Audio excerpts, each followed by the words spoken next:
asalaamaaleykum mbokku internaute mbokki supporter ak sympathisant Casa Sport ñi ngi fii ci Vélingara ci antenne décentralisée bu Casa TV profito ci li nga xamante ne moom mooy séjour Casa Sport fii ci Vélingara ñu amal fii émission Casa Time nag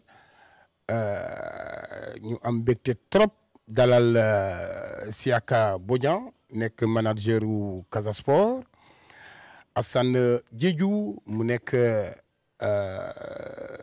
président supporter Casa Sport ci Kolda di suñu xarit merci beaucoup Alassane pour lépp li ngay def ci Casa Sport à partir de Kolda war fee dalal Bintu Diédhiou moom nag fekk baax fii ci Vélingara ak Founé Touré ñu gën koo xam ci Bafodé ñoom it dinañu jaar ci émission bi alors dañuy njëkk ci Siaka Bodian nekk manager Casa Sport alors Siaka équipe Casa Sport dafa décider def benn tournée commencé ko ci Kolda jaar fii ci Vélingara ñu war koo jeexal fële ci Tambacounda alors lan moo nekk solo justement tournée Casa Sport boobu.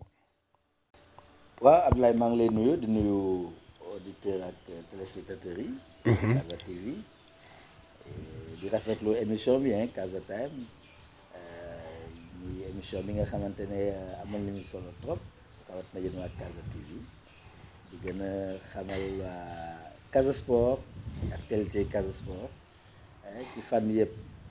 donc tournée bi bokk na effectivement ci activité Casa Sport xam nga ñuy waajal saison bi te boo koy waajal dafa am fan yu bëri yi ngay jël en compte préparation bi ci côté yëpp la d'abord équipe bi si boppam mu ngi préparé wu léegi ñu ngi si 4e semaine bi ñu dooree préparation depuis le 8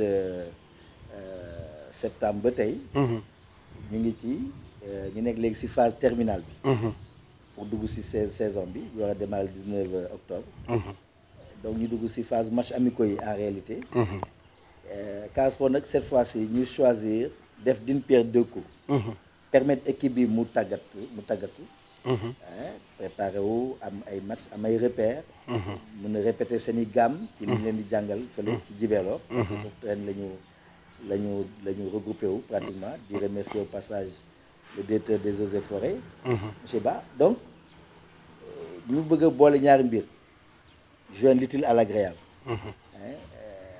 mën nañ ko waxee noonu même si ici c'est plus l'utile qui est mise en avant parce que utilité bi mooy préparer équipe bi pour que mu pare au plan physique au plan technique au plan tactique pour saison bi di ñëw mais également te mu amal ñu solo lool renouer le contact entre le Casa Sport et sa base affective xam nga ko wax Casa Sport ci turam dëggantaan mooy Casamance Sporting Club mooy équipe bu Casamance yëpp te Vélingara Kolda ba Tamba donte sax ak division administrative yeeg yooyu tax na ba peut-être ñuy jàpp ni peut-être ay régions yu bokkul la ñu leen jàpp ni Gouloumbou ba Diaogé Casa Sport fa la fekk baax donc Casa Sport yemul ak Ziguinchor te lu ñuy faral di dem Buluf ay Conke Sil wala dem yeneen boor yi Kalunaay noonu également la ñu fas yéene te ren yàlla may ñu ko ñëw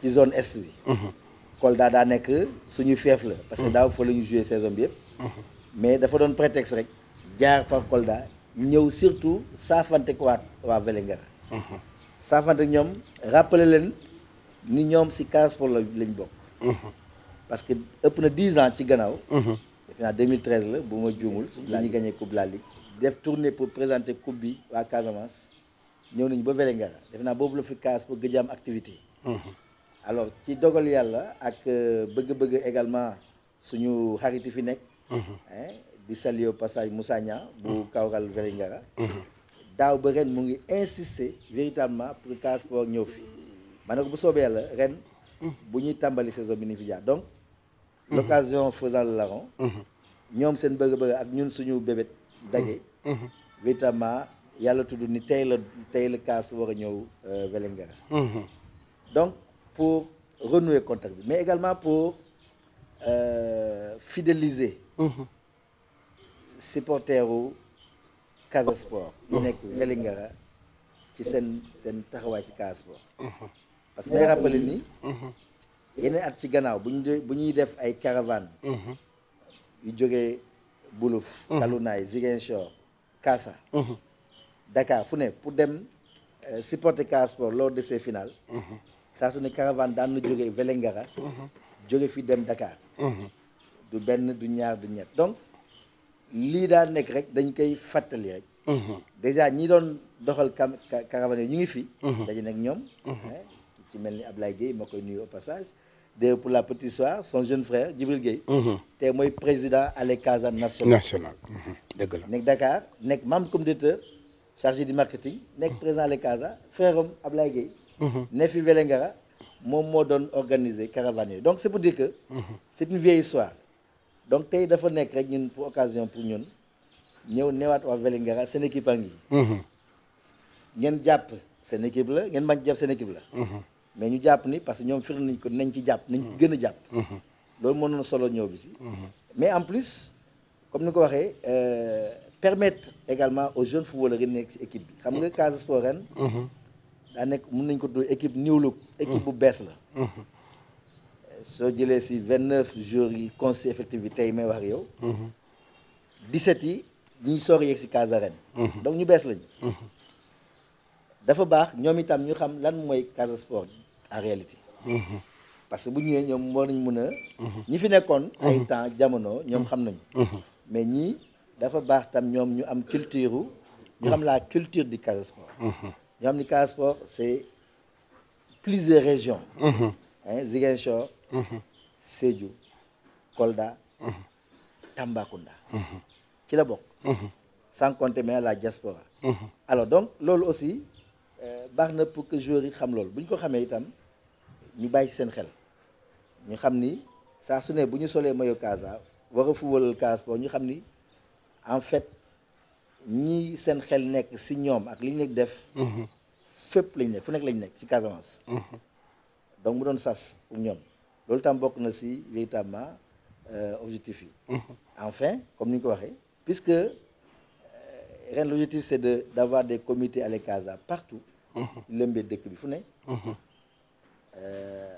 la présidente Assane Diédhiou fenn na ko Kolda am na seen comité yàlla def na ren moom la ñu tabaat président parce que nekkoon na ko keneen ñëw kon ne liggéey bi ren moom ñëwaat na donc noonu la ñu bëggee itam Vélingara am comité des supporters à la Casa parce que au-delà des ressortissants de la zone sud ñu jógee Casamance ñu jógee Bignona jógee Oussouye jógee peut-être Ziguinchor si boppam te ñu bëri fi population Fouladou bi population wu Vélingara parce que mu ngi Fouladou depuis Kolda ba fii dañu tàkk rib si Casa Sport et ils se reconnaissent à partir de Casa Sport mun nañu am seen équipe bi tudd Kawral Vélingara wala AS Kolda wala Moya wala Espoir de Bignona wala Ziguinchor ñëpp tronc commun mooy Casa Sport dañu tuddee ko le club fanion de la région naturelle Casa donc moo tax ñu jàpp ni c'est le moment aussi ñoom ñu organiser wu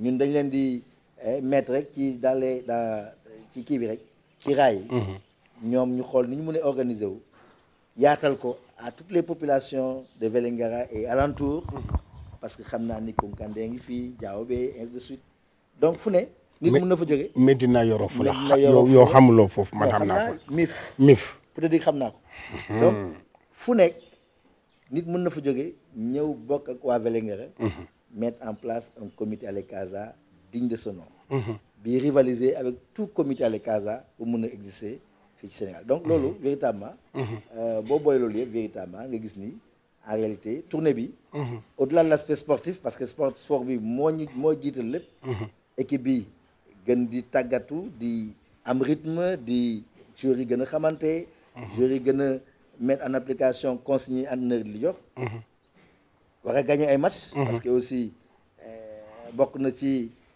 culture bu ñu bëgg a imposer enfin instituer ci club bi entraîneur yi di ko jiital faafu ne fépp fu ngeen dem tak seen dàll pour football li ñu njëkk a jiital mooy victoire fu ñu dem ndam la ñuy njëkk a séntu démb gagné nañu Kolda te itam objectif bi c'est gagner à Vélingara dem gagner suba à Tamba mais loolu du solo tournée bi parce que dañu nekk équipe bi nga xam ne il faut que ñu am culture boobu parce que du yomb dañuy dem vers une compétition qui va être très élevée très relevée kenn du may kenn dara donc il faut que loolu ñu sax si xelu xale yi donte sax du même joueur yi ñooy joué ñi joué démb Kolda du ñu joué tey ñi joué tey ñooy ñi nga xam ne joué ñu démb suba itam ñeneen ñooy doon mais képp ku dugg rek xam ni loolu mooy loolu nga war a jiital mais dama ne du solo tournée bi du loolu loolu ci la bokk mais li ñu gën a soxal mooy fidéliser les bases du Casa Sport fépp fu ñu war nekk bu ñu demee Tamba itam déjà ñoom am nañu comité à Casa ñu ngi yàkkamti recevoir Casa Sport parce que dalal nañ Casa Sport daaw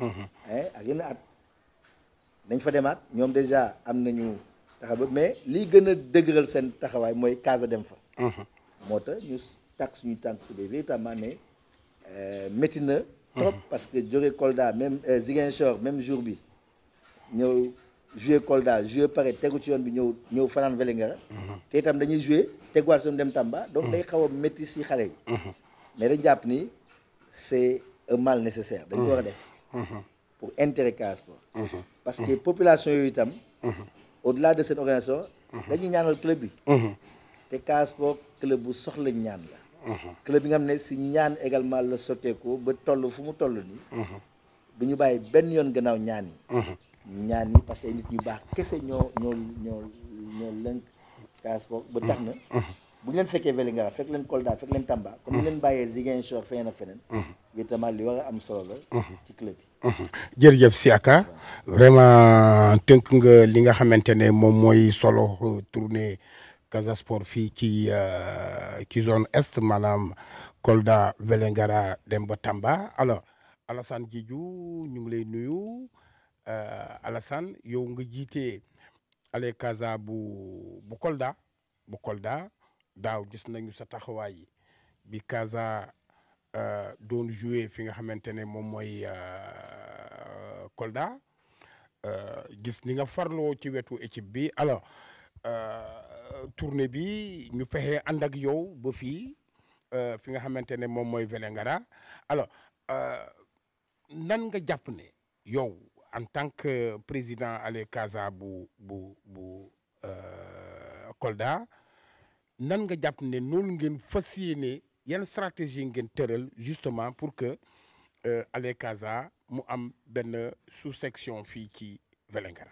Casa TV boo xam ne à partir de Casa TV yeneen régions yi yoo xam ne si un peu profond dañu mën a am information si côté le sport du Casa Sport le championnat di leen gërëm bu baax ba seen taxawaay bi taxaw bu baax ngeen def que même la diaspora même suivre les activités du Casa Sport à travers du Casa TV donc di remercier bu baax seen taxawaay bi vraiment mention spéciale donc Ablaye di ñëw si côté ale Casa donc ale Casa lu yàgg la lu rëy la te boo gisee tey ñu ñëw si côté Vélingara loolu bettu ma parce que en 2012 lorsque le Casa Sport a pris la coupe du Sénégal au temps de Noah Cissé qui était le président du club on a fait l'itinéraire de Ziguinchor le Kalonaay ñu dugg fii le Pakao ñu ba Kolda man mi ànd nag ñoom ak suma voiture comme tey lu ñu ñëwee tey ak suma oto di àndal club bi yàgg na ko def du tey mais bu ñëwee depuis 2012 ñëw ba côté Kolda ba ma gisee Kolda taxawaay bi di accueillir équipe bi mais bu ñu jógee Kolda ñëw ba Vélingara j'étais ébahi pourquoi Kolda qui est région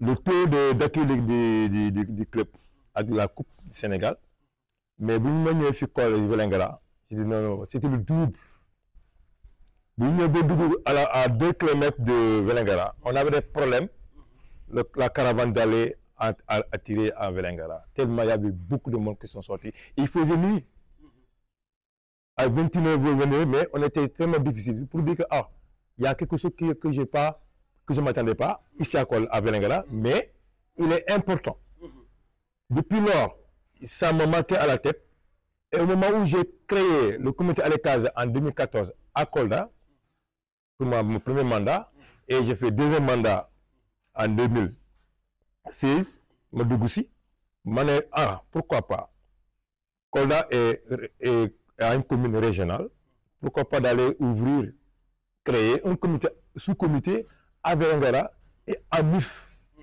pour au moins élargir les supporters de Fula, c'est abrégé, voilà. Donc pour qu'on puisse quand même élargir le comité Alekaza, parce qu'Alekaza est un comité mixte. Quand je dis mixte, c'est pas un Diola qui est à l'intérieur, il y a un Konyadé, un Peul, Serré, tout couleur, tout cela. Et même le comité à Kolda, parce que les 40%, les 90%, les 40% ce sont des Peuls. Les Konyadés sont à l'intérieur, les Serrés et les Diola, etc. Donc, on a envie de faire ça ici comme un projet. Ça a été promis, mais à un moment donné, il y avait un ralentissement au niveau des activités de sport à mon côté. Est-ce que yaakaar nga ne ñëw Casa Sport fii dina nekk déclic pour que loolu mu gaaw? Oui, boobu moom dina am parce que démb lu ma ñëwee fii dafa mel ni góom bu ñu gaañaat. Ma gis que démb bu ñu àndee bu ñu wàccee fii bu ñu accueillir à Vélingara, on a vu des personnes engagés et ils ont donné vraiment leur vouloir d'avoir, si c'est possible, de créer un sous-comité qui représente au niveau de la région de Kolda, que je me dirige, et pour vraiment accompagner le club Casa Sport. Et aujourd'hui, on a vu ça vraiment, le réaction hier, et j'ai dit que bon, Ablaye, ce j'ai pensé comme un projet, c'est avec leur cœur, c'est à leur sang. Donc aujourd'hui, j'ai dit qu'il est temps, une fois qu'on termine le parcours de l'équipe Bourgier, Kolda, Vélingara et à Tambacounda, à mon retour de Kolda, tête reposée, je vais appeler mon présent qui est à Ziguinchor, qui est Lamine Diédhiou, de passage, qui gère la zone sud, et dit que programmons, mais avant de programmer, il faut d'abord, ici à Vélingara, un représentant puisse élargir de renouvelation pour qu'on puisse avoir un effectif important.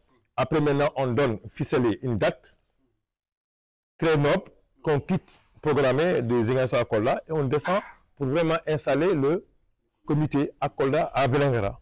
Donc c'est un projet que nous ne laissons pas à rade, on va le faire et aujourd'hui on a le courage parce qu'on a vu vraiment des personnes que je n'ai pas reconnues qui sont vraiment rapprochées à nous depuis hier, vraiment ça m'a marqué au cœur. Ouais. Voilà. Donc mu nekk loo xamante ne dina gaaw.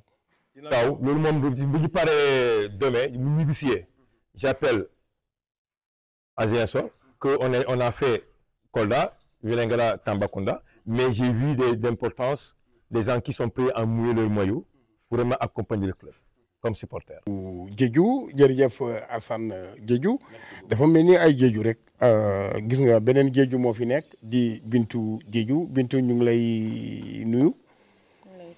Alors Bintu yow nga nekk fii ci Vélingara c'est vrai que yow sentiroon nga déjà tuuti Alekaza depuis Kolda alors dégg nga li Assane wax yéen ban taxawaay ngeen am justement pour que loolu Assane wax noonu mu nekk loo xamante ne da ngeen koy dëggal. nañ ci taxawaay bu am solo. ndax man bi ma nekkoon Kolda en 2006 laa nekkoon présidente Alekaza yàlla def nag ma rejoindre sama jëkkër fii léegi depuis bi ma ñëwee fii ba léegi. parfois damay wax président bëgg nañu créer ci benn comité ndax am na ay anciens supporters Alekaza yi nekk Vélingara yi nga xam ne dañu doon rejoindre chaque fois à Kolda. ma ne ko man bëgg naa su ma ñëwee fii ngeen kii ma. ubbi benn comité mu ne ma amul problème dinañ ci taxaw. chaque fois dama koy mu ne dinañ ci taxaw. démb à l'occasion balaa maa wàcc liggéey sax mooma mu ne ma ñun ñu ngi si yoon dañoo war a ñëw fii pour jouer tellement damaa kontaan bu mënu ma wax. si laa ko ne coupé dinaa la rappeler. damaa yegg kër gi damaa kontaan mooy sottee di sotti mu ne ma lan la ma ne ko Alekaza kii Casa Sport day jouer fii suba. foo mu ne loolu sama xol sedd na ci.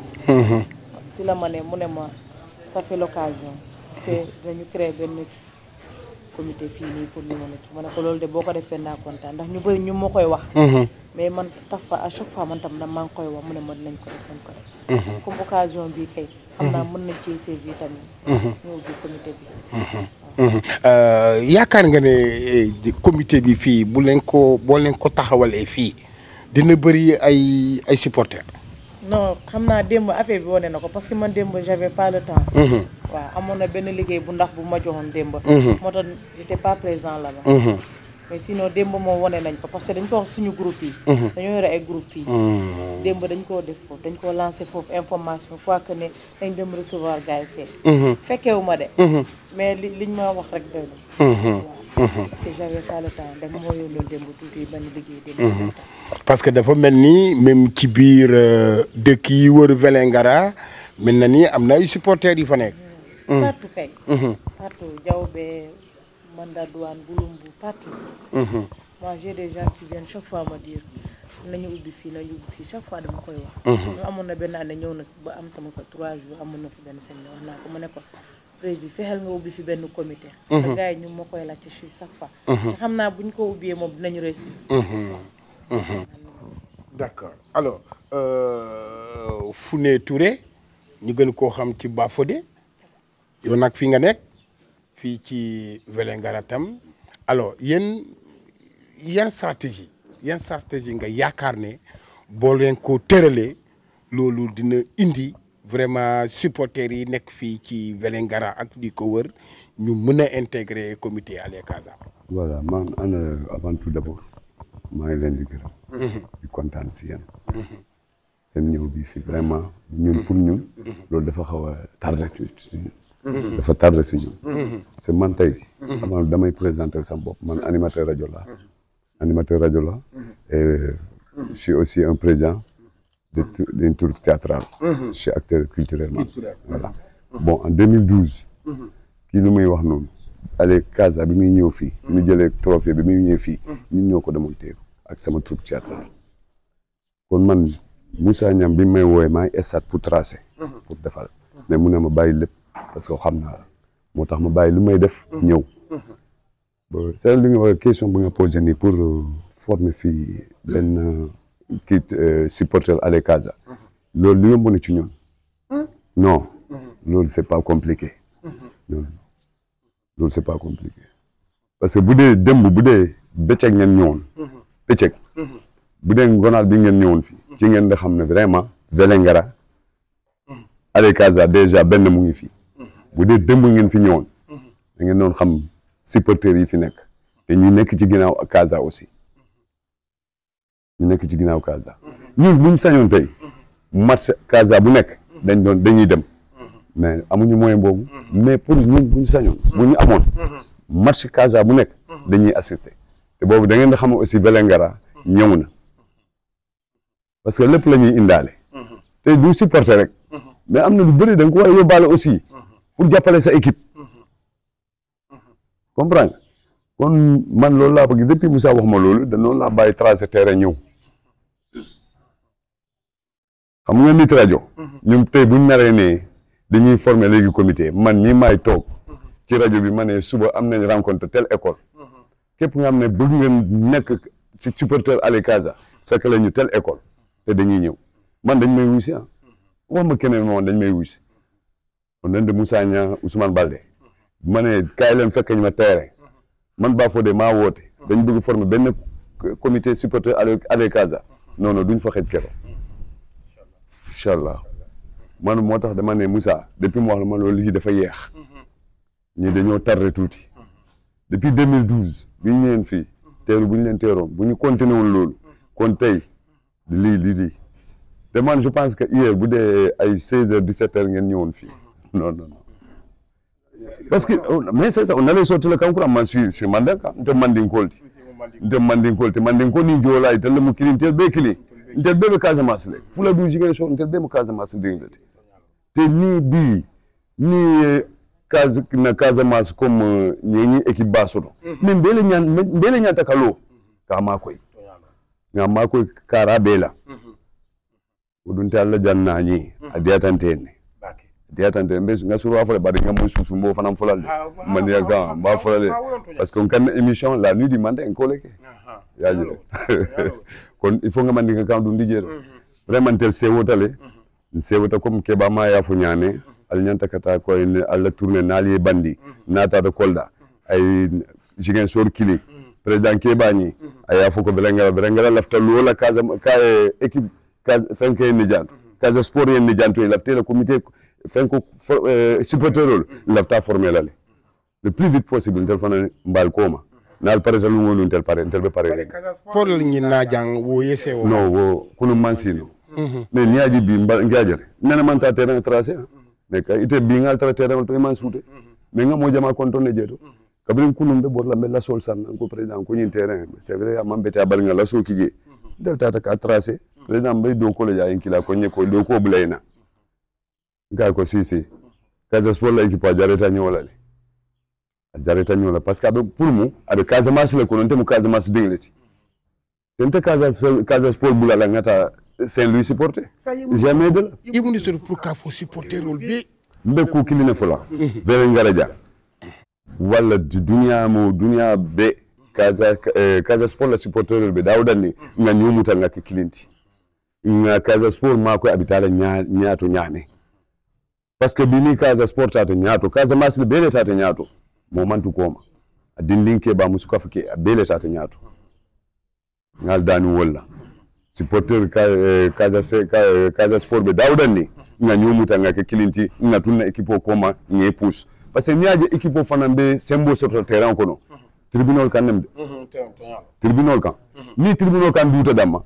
joueur mum be terrain ta ba fla he bar jambe durinde ni gagné bi be malal de batum fana ngan sembo be bonde aw ko nya be jele mo don telde Allah naja se wotale content nañ trop sen ñew bi vraiment content nañ li bëgg ñu muy gëj fi quoi li mom bëgg ñu muy gëj fi président ya folé voilà ako sango sang jani championnat be folola binala jama fon kal fanan konton merci ka équipe tandala ali yalon ko ala équipe fede ni ala sonta mbo ko timandila yo mu kayro ke lañu al mun sambala ñaato amina ba mu Casa Sport be douala e il hakilo be futa il hakilo be dula munto al muy futandi la jeeto touré kundankol hormoto dama touré kundankol touré na alfal hormoto il lafta futa dula munto del mo morol le na dua mu ka bankoma ka fonte touré ngana mandi mora 40 mora mankara mori al mun sambala ñaato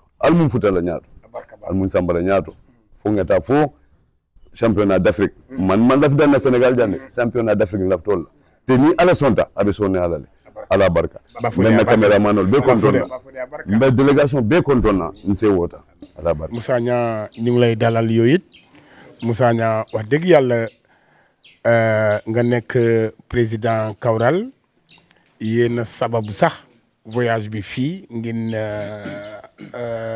jël en charge équipe Casa Sport fii ci Vélingara ci voyage bi Moussa nga nekk surtout xaritu président Seydou Sané bu weesoo loolu ci monde football ngay yëngu ay atangi nii Moussa d'abord solo ñëw Casa Sport lan la def ci yow.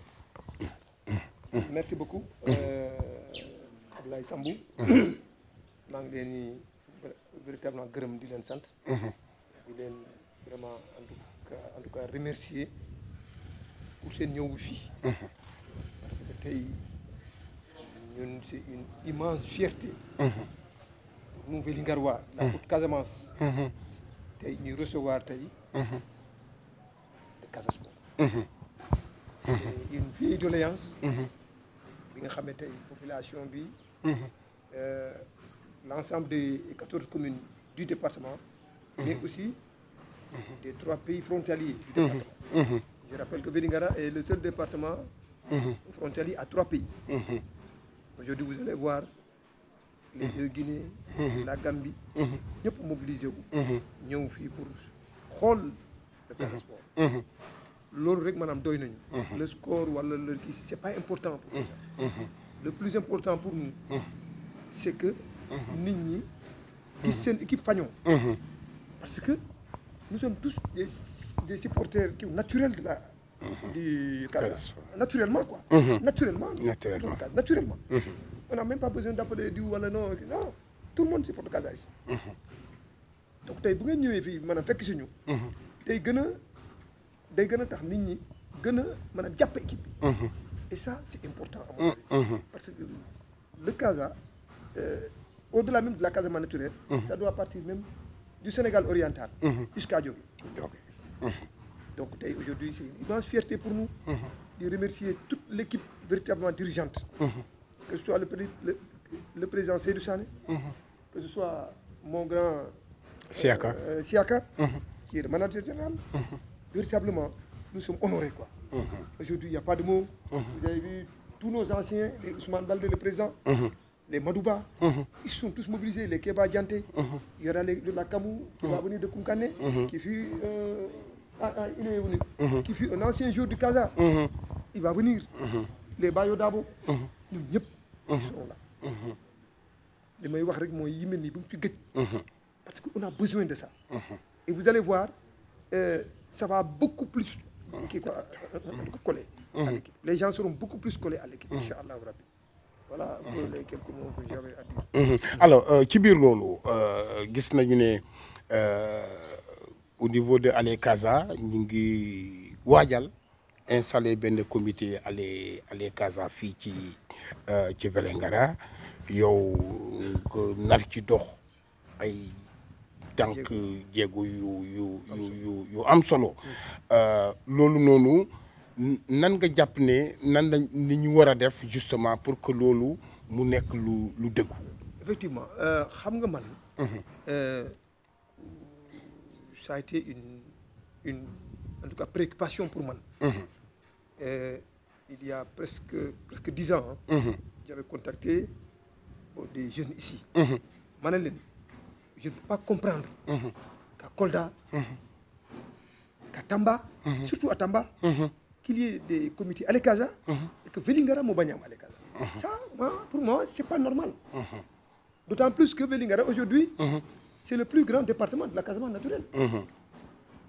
Ce n'est pas normal.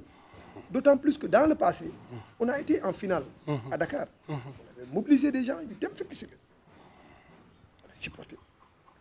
La finale de 2009 ou 2008, entre le Casa et la Linguère, finale Alébi, à Ziguinchor, avec le président Ousmane Baldé avec Boudimbalo, on avait fait le déplacement. On a suivi le match. Lors de la dernière victoire du Casa en Coupe du Sénégal, la réception à la place de Gao, on était là-bas, on a fait le déplacement aussi. Donc pour vous dire que aujourd'hui, nous sommes liés par le sang. D'abord, parce que moi, comme j'ai l'habitude de dire aux gens, peut-être mon nom, mais moi je suis né ici, j'ai en fait grandi ici. Donc, moi je me considère avant tout d'abord comme un Casacé, à part entière. Tout à fait. Je suis né ici, j'ai grandi ici, etc. Mes parents sont originaires du Nord, mais nous sommes etc. Et il y en a beaucoup ici. Tout à fait.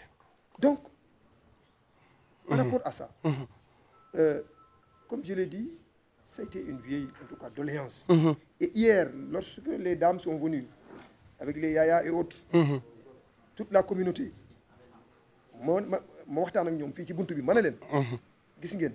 normalement, il y a dem à la sortie là-bas, accueillir le Casa là-bas. Parce que pour moi, Vélingara doit avoir un Allez Casa. Ça, il n'y a rien à faire. Et ça, Inch'Allah, fii ak déwén Inch'Allah, bu ngeen fi ñëwaatee bu ñu Yàlla may wér gu yaram gudd fan, je vous assure, Allez Casa Vélingara va vous accueillir ici. Parce que je les ai expliqué. Mais attends, moi, ce qui m'a le plus frappé, c'est que à Tamba, il y a Allez Casa. À Fatick. Oui. Pourquoi pas non? Ça, honnêtement, quoi. Ça, il n'y a pas de raison. Et ne vous en faites pas. Inch'Allah. Bu ngeen ñëwaatee fi déwén. Allez Casa moo leen accueillir à la sortie. Inch'Allah. Inch'Allah. Ça, je vous vraiment promets ça. Inch'Allah. Alors, Moussa, par rapport au match bu ñu war a am, Kawral Vélingara war a daje Casa Sport, dalal Casa Sport. Wax nga ko sànq du score bi moo am solo mais lëkkaloo bi nga xamante ne moom moo war a am diggante Kawral ak Casa Sport ak Vélingara ak Casa Sport nan nga xalaatee match boobu noonu. Voilà, merci beaucoup. Parce que tey match bi c'est un match amical certes. Mais ñun pour ñun le plus important. C'est de voir le Casa ici. D'ailleurs j'ai demandé aux gens la meilleure publicité pour match bi. C'est de prendre des images. Du véhicule, du bus même, des joueurs, etc. Dans les réseaux. Vous allez voir, spontanément, les gens sont en train de m'appeler de partout. Pour vous dire qu'il y aura une mobilisation exceptionnelle au centre municipal. Et ça, c'est une immense fierté, comme je l'ai dit pour vous. Légui, entre le Casa et le Kaural, il y a le président Seydou Sané, l'autre Siaka, dans le passé, le Kaural, quand on était en Ligue 2, c'est eux qui nous prêtaient leur local à Dakar. À Dakar. Il y a ça, les gens peut-être l'ont oublié, mais le président, il sait. Il y a logé à Dakar parce qu'on avait des difficultés pour un local à Dakar, c'est pas évident. N'est-ce pas? En plus, comme nous l'avons dit, il y a eu des finales où les gens se sont déplacés. Ça, je, en tout cas, reviens pas sur ça. Mais il y a parce que quand le président Seydou Sané, une année, quand il nous a remis des équipements, il nous a dit que tous les jeunes bons joueurs, tous les jeunes bons joueurs,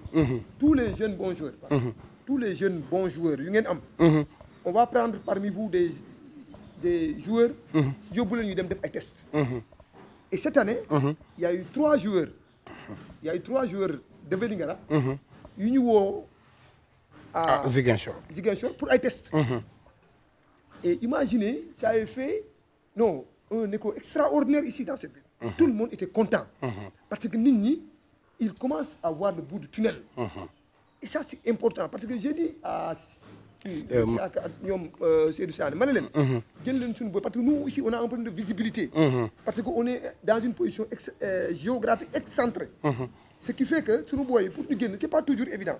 Mais pour nous gagner, Malik Diao Diallo, le fils de Tidjane, le fils de Tidjane, on l'a appelé pour un test au Casa. Quand on nous a dit que le fils de Ousmane Banja, Malik, on a à Ziguinchor pour un test. Quand on nous a dit que la Salif Banora, qui est maintenant malheureusement, il est parti à Agel de Rufisque, Salif Banora, on a pour un test. Ça, c'est extraordinaire. Et ça, d'ailleurs, on a un problème à ce niveau. Parce que Vélingara n'a pas encore formé un joueur. Vous dites au niveau local, un professionnel. Il y a certes les Diao Baldé qui habite là, à Pilapicha, à 7 km d'ici. Tout à fait. Mais en réalité, il est né en Espagne, etc. Il n'a pas évolué à Vélingara. Donc peut-être que c'est une chose, et ça ne manque pas, mais les talents. Peut-être que dans le passé, les Aliou Aïdara, les Bayo Dabo, etc., peut-être que nous, peut-être la chance là qu'ils ont, que les gens ont actuellement, nous avons véritablement, en tout cas, bon, il n'y a pas de mots. Merci. Merci, président Moussa Niang. Nous les gërëm bu baax a baax ki sa taxawaay, qui sa engagement du football, qui sa engagement pour la promotion surtout du football au niveau de l'axe Est. Et lolo, véritablement, président Seydou xam na ko, ñun Casa Sport xam nañ ko, te ñu am yaakaar ne lëkkaloo Kaural ak Casa dina gën a yokku au bénéfice des jeunes, au bénéfice des populations, et je crois que lolo nañ ci taxaw.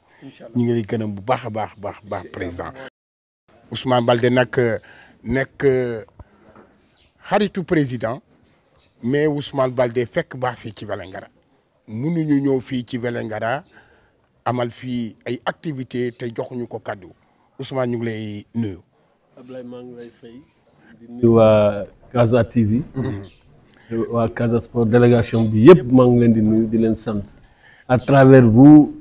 May sànni nuyoo le président, mon frère et ami El Hadj Seydou Sané, président du Casa Sport, qui n'a pas pu effectuer le déplacement pour les raisons que nous connaissons. Alors, Ousmane, nous avons vu Casa de football fii ak Kaural, yow nga yàgg a nekk ci wetu Casa Sport. Tey jii bi nga yëgee ne Casa def fi yow lan la def ci yow. mbégte bu rëy la def ci man ndaxte li ma doon ñaan sama ñaan yi daal ñoo nangu tey ndaxte wax nga ko sama diggante ak Casa du tey boobu maa ngi collège Tambacounda Casa doon na jóge Ziguinchor ñëw football si contre Niani club de Tambacounda ce matin seulement Kamou de la Sodagri mu ngi ko doon rappeler je me rappelle à chaque fois que le Casa a battu le Niani à Tamba doon na fierté ci ñun waa ressortissant Casamance ñu nekkoon Tamba te Kamou bokkoon na ci donc cinquantenaire anniversaire Casa Sport bi tamit ñu invité ma je faisais partie des invités d'honneur man ak ñoom Eblem Salamo ñun ñëpp ñu daje foofu à Ziguinchor ma fekkee tamit pose première pierre la maison du Casa Sport ce jour-là vraiment ça a été aussi une grande fierté gis nañ infrastructure yi ngeen ci def te paregul mais macha allah yàlla na antu su loolu passé Kawral de Vélingara président Moussa Niang parce que y a pas de hasard hein.